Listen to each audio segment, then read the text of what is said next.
hakili la Sadio be balole alibi Mali kono oni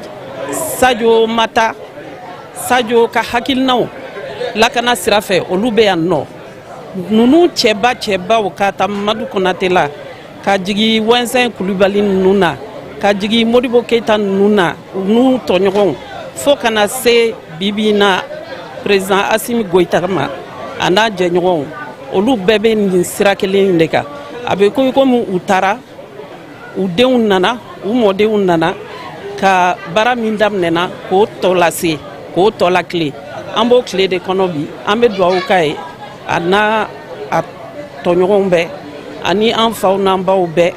président Modibo Keita yɛrɛ a n'a tɔɲɔgɔnw ala k'u da yɔrɔ suma ala ka Mali suma ala ka Mali kisi ala ka Mali tanga ala k'an bɛn fɔle kelen ma o fɔle kelen ye min ye an ka kan ka bɛn Mali ko de la an kana bɛn fɛn wɛrɛ la nka bibi n'an ka kan ka se ka bɛn Mali ko la o de kosɔn a bɛ fɔ k'an ka bɛn an ka bɛn bɛ kɛ ko dɔw de kan bɛn bɛ kɛ Mali ko de la an k'an tɛgɛ di ɲɔgɔn ma Mali ka kisi an ka segin an ka kɔrɔlenw ma Mali ka a ka danbe retrouver Mali ka sumaya malidenw fɛnɛ ka lafiya.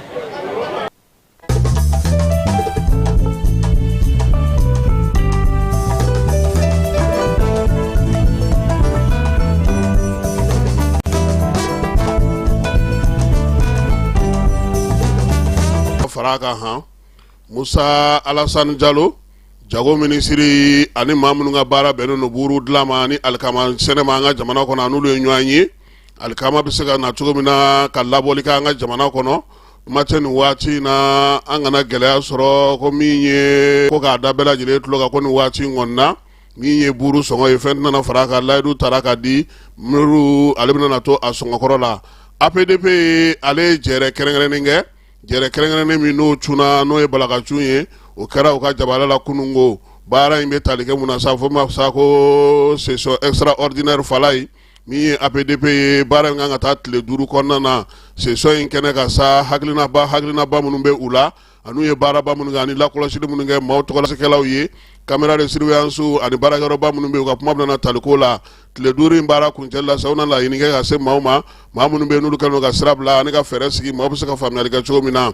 na mbora ye ameta minye États-Unis ka segolu fo wala sa Musa koko ale wati ta aga talwan senfe ya sa nu ka sega nyanyi kuma ye talike yiriwal ko ka Mali la kolosiliko ale ni consulat baramu kuna dongale ndakele kulube nyina ko sabula jamana kuntiga ira saka foko u jorobe minye bi ko donono malika yerma horonya ani minye malika kenya o sinsinina wala ko nyina tsega ke u ko chuga sila ministre me maraka maboli kuna ni fanga kuma la sila do falai ale fana kunungo aye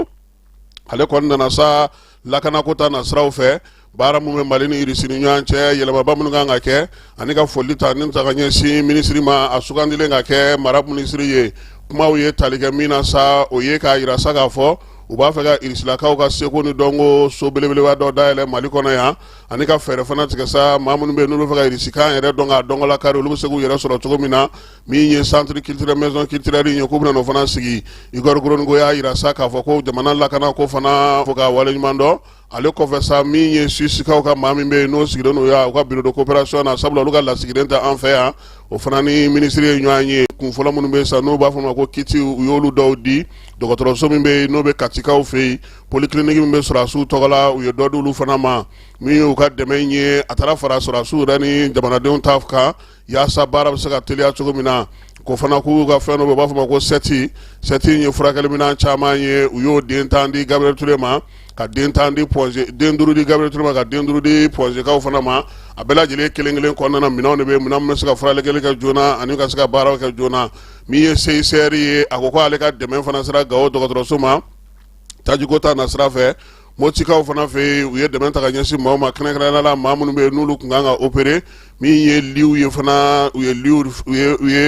liu fana demen ta ganyensi ko humu konana essentiel litri bafla uyo ta ko di gawo dokotoro sola yasa ale ka saka ka baro ke ko nin bɛɛ lajɛlen na sa olu ka wulikajɔ n'u ka cɛ dɛmɛ in ye diyagoya y'u ma sabula u ni Mali bolo bɛ ɲɔgɔn bolo Mali jalen don k'a fɔ wulikajɔ kɛ Menakakaw fɛ k'a kɛ Kidalikaw fɛ yen min ye san 2019 ye u ye wulikajɔ fana kɛ Menakakaw fɛ yen fo kana se nin waati ma u ni Mali jamana bolo bɛ ɲɔgɔn bolo wa CICR ale ka dɛmɛw tɛ kɔtigɛ fiyewu ni waati gɛlɛnman olu sera an ka jamana ale kɔnɔna na Bataki a bɔra ka bolofara min bɛ Bamakɔ ya ale yɔrɔ k'a di anw kunnafonidilaw olu ma seko ni dɔnko labɛn bɛ sen na min ye Jabɔba bisimila kunungo a ka baarakɛyɔrɔ la maa min tun bɛ kɛnɛ ka sa Mamu Dafe kɛrɛfɛ o ye Cani Sangare ye farafinna fototalaw ka so o ɲɛmaa ye ale ye jɛrɛ min kan ka kɛ Bamakɔ kɔnɔna yan sa n'o yɛrɛ tali kɛ mun na sa jɛrɛ in n'o ye san fila fototalaw farafinna fototalaw ka ɲɔgɔn dan min bɛ k'an fɛ yan a kan ka kɛ novembre kalo tile 29 ka taa kuncɛ janvier kalo san 2027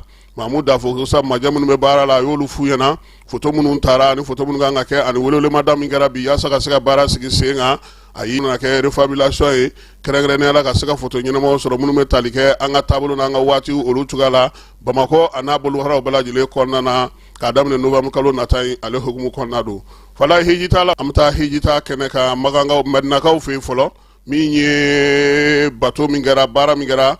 Jawtalara sidi kɔnɔna na n'o ye Mali hijitalaw bɛ hôtelso min kɔnɔna na fala ye an ka jɛ an ka taa ye sabula min ye Jawara ye a ɲɛfɔcogo ɲuman a bɛ ale yɛrɛ bolo. An balima maliyɛnw asalama Ala ka Mali kisi Mali jugu Ala k'u malo Ala ka Mali taɲɛ Ala ka Mali to min ye nin dɔ in yira n na an ye duwawu min kɛ an ye kuranna min kɛ Ala k'a minɛ an ye Ala ka n ka jamana bɔ bolola Ala ka na ni hakilisigi ni basigi ye jamana kɔnɔ Ala ka jamana kɔlɔsuma diinɛ a ɲɛmɔgɔba sa o de ye bon o ne de bolo bon a y'o di yan tɔgɔ tɛ dɔnni tɛ a y'a di yan ni kanu ka baara nin ye maliden bɛɛ kelen kan ayiwa kunungo ko min ye gouvernement ka